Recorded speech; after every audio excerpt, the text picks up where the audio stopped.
এই যে দেখেন একদম পুরো আমার সমান, মানে এত বড় জট আমি আমার জীবনে দেখে না। এই পর্যন্ত পাই আমি 500-এর উপরে মানুষের পরিষ্কার করছি, জট কাটছি, কিন্তু এত বড় জট আমি আমার জীবনে দেখি নাই।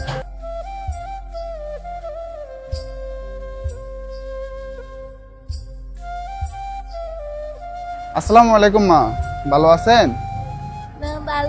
খাওয়া খাইছেন আপনি? কি খাইছেন মা? ভাত খাইছেন?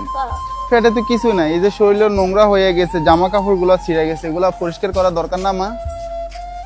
একটু পরিষ্কার জামাগুলা, চুলগুলা থাকুক, জামাগুলো একটু নতুন জামা কাপড় পরাই দিই। না মা, আপনি ভালো মানুষ। এটা এটা এটা এটা একটু পরে দেন তো মা, এটা একটু পরে নেন তো মা, এটা একটু পরে নেন মা, এটা একটু পরে নেন মা। আসেন মা, আসেন। ওই যে মা, ওই যে মা, এই যে মা, ওই জায়গা মা, মা নতুন বাবা, বাবা এই যে অল্প একটু বাবা।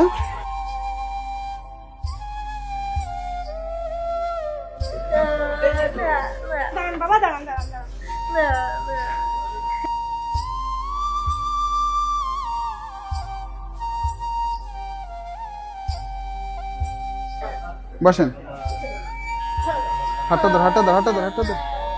কিচ্ছু হবে না, কিচ্ছু হবে না, কিচ্ছু হবে না, কিচ্ছু হবে না, কিচ্ছু হবে না, কিচ্ছু হয়ে যাবে, ঠিক হয়ে যাবে।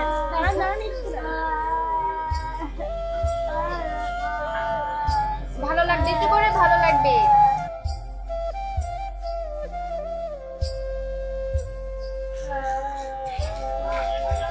ভালো লাগতেছে না? হ্যাঁ, কথা কইলেন না, কথা কইলেন না।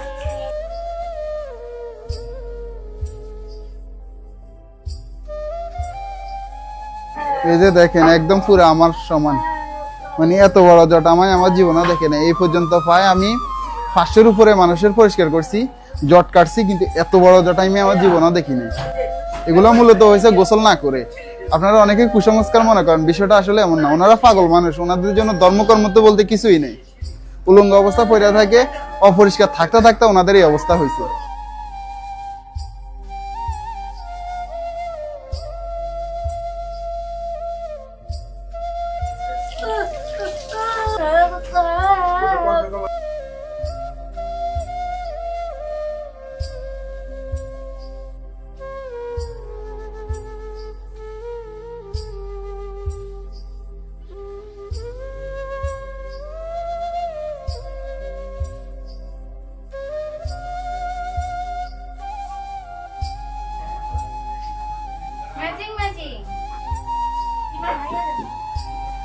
আপনার কাছে এখন ভালো লাগে মা? ভালো লাগে? আপনি খুশি? খুশি আপনি? হ্যাঁ, দেখছেন ম্যাচিং করে পরাই দিল আপনাকে জামা। আপনার এই যে আপনার মেয়ের বয়সে এগুলো দোয়া করবেন, বুঝছেন? আর আমি আপনার ছেলের বয়সে দোয়া করবেন, ঠিক আছে? আপনি খুশি? ভালো লাগে এখন? দোয়া করবেন, হ্যাঁ। ওইদিকে তাকে একটা হাসি দেন তো, মামি একটা ছবি নিই দেন, সোজন মাথা সোজা করেন। আসসালামু আলাইকুম এভরিওয়ান। ঢাকা শহরের ভিতরে আপনাদের বাসার আশেপাশে যদি এই ধরনের মানসিক বা সাম্যহীন মানুষ দেখে থাকেন, তাহলে অবশ্যই আমাদের পেজের ইনবক্সে ছবি এবং লোকেশন দিয়ে সহায়তা করবেন। বর্তমানে আমরা আছি গাজীপুর রাজেন্দ্রপুর ক্যান্টনমেন্টে। এই জায়গাতে ওনাকে পাইছি, ওনার মাথায় কত বড় একটা জট ছিল আপনারা দেখছেন। মানে এই জটের বারে উনি হাঁটা চলা ঠিক মতো করতে পারতো না, ঠিক কিনা? মানে উনি হাঁটা চলা ঠিক মতো করতে পারতো না। এই জায়গার একজন সৈনিকে আমাদের সাথে যোগাযোগ করে ওনাকে পরিষ্কার করার জন্য আনছে। তো ওনার পরিবারটা খুঁজে পেতে আমাদেরকে একটু সহায়তা করবেন। আর এই ধরনের মানসিক ভারসাম্যহীন মানুষদের আপনারা পাশে থাকবেন, আর আমাদেরকেও পাশে থাকার সুযোগ করে দিবেন। আজকের জন্য এখানে বিদায় নিচ্ছি। আসসালামু আলাইকুম। মা ওইদিকে তাকে দেন তো।